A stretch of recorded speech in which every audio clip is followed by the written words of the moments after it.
Oh, okay. Just that one.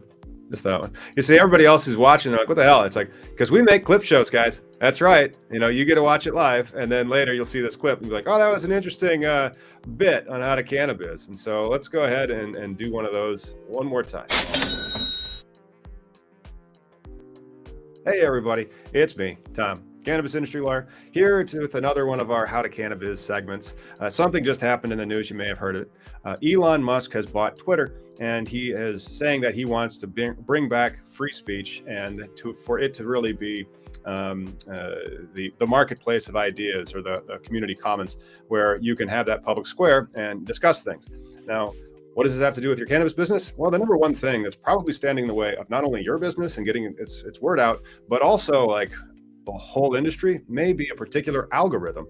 And we're going to bring Miggy on, and then we're also going to talk about this story from Leafly. So could Elon Musk's Twitter purchase end the cannabis social media ban? We gripe about this thing all the frickin' time because he is, it's real. Like, one of the things that will get right in your way when you're trying to operate anything, get your word out, market for some way, is this social media algorithm that's out there preventing you from doing anything. So, for example, if I go to my Instagram feed at Cannabis Industry Lawyer, I will be reminded several times that it is I'm not allowed to buy any ads. Not only that, there's some hashtag generator apps that you can do, and all these bots that watch the hashtags.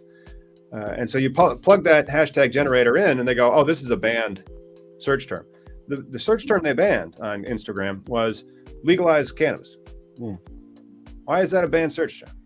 Are you trying to actively suppress facts? And so that's, I think, one of the reasons why I don't think legal cannabis at the federal level is going to be here for a while. I think that's one of the reasons why 70% of people, they support it, but yet nothing gets done, because you just can't. And even we just hit 35,000 subs. It took us 8 months to get the last 5,000. As soon as they found us, we would go from 2,000 a month down to 500 a month. Well, it's like the Facebook group. I can't even tell you how often do we get a spike of 20,000 people one time, and then it just goes still for months and months. And I'm like, I get one like out of 300,000 people. It's actively being suppressed. The cannabis conversation itself, right? I think it's a combination of AI and lazy coding, right? It's it's the difference of all they got to change in somewhere deep in the algorithm is cannabis equals heroin to cannabis equals not heroin. Put that little slash in between the equal sign, because that's an algorithm. That's what's going on. Right. So we're deep in that brain. They're all different, right? Facebook's different, Twitter's different, Instagram's different. They're all different brains. And so will it change? I don't think so, man. I mean, Twitter might, if they actively, you have to be proactive, right? It's not like these guys are going to do things themselves. It's kind of like the law. The law has changed itself.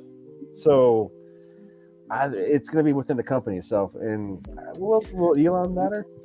I hope so. But let's tweet at Elon. Everybody out there, try to get his ear and see if is there an algorithm at Twitter that is actively suppressing it? And if so, I want you to how do you comment out something in that code? Is that one of those things? Because there's HTML comment out. So comment out the algorithm that is suppressing the industry, because you're selling weed is a major felony to essential business, yet they're still in prison.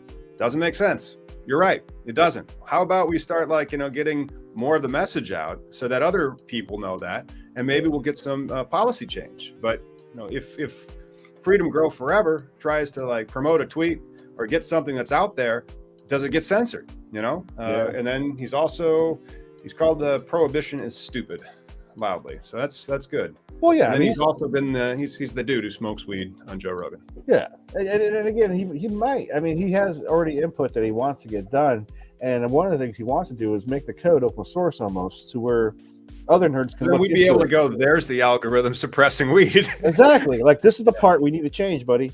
Because that's probably what it is. There's one segment somewhere deep in that brain of Twitter where if you type in a search for, and every single one of them copied it. Google Yeah. copied it, Facebook copied it, or Alphabet and Meta. I'm sure Microsoft copied it, but like in C#. And so it's one of these deals where it's out there, and they did it because a lawyer in their legal department said, we are at risk if we don't suppress this, because then it is a federal conspiracy. Well, it's one of those deals where we need, it'd be great if we had an administration that'd be like, we're doing a moratorium on the enforcement of this law. Cannabis is the best example of true, like bad coding, bad, like real world versus not, right? Like when people talk about shadow ban, all these weirdos, the QAnon and the 4chan people who go and create. Oh yeah, the people who shall remain nameless, because we are trying to avoid an array that may have a list of them in them, But it's a thing where it's cannabis conversation. Again, we'll get flagged. We didn't smoke on camera. We just talked about policy. This is going to get flagged 18 and plus, right? And if you're 18 over, go vote. For the love of God, go vote. Yeah, that's right. Don't forget to vote. But then also keep changing it. Go to your regulators and interact with your regulators, because you're educating them and they're just trying to get you to follow the rules. So tell them about the plant, get them educated so that they can do a better job at their regulations. They aren't trying to be upset, hopefully it's not. I'm not sure if you ever saw Parks and Rec, but the Ron Swanson character, the handleburn mustache played by Nick Offerman. Yeah.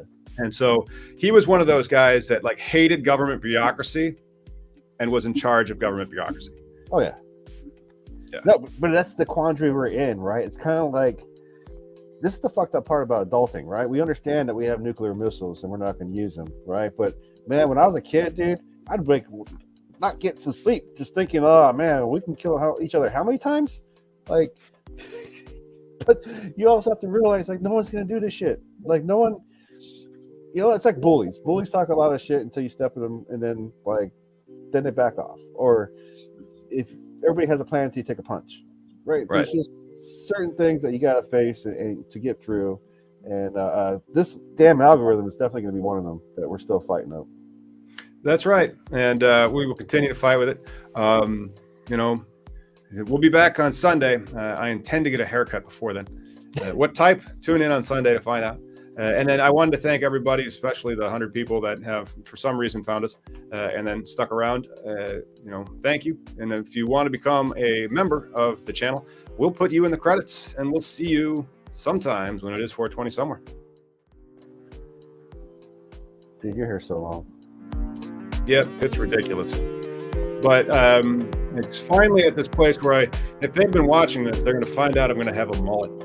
So now I have to go book an appointment and get myself a proper mullet, and then I'm closing the company for 2 weeks.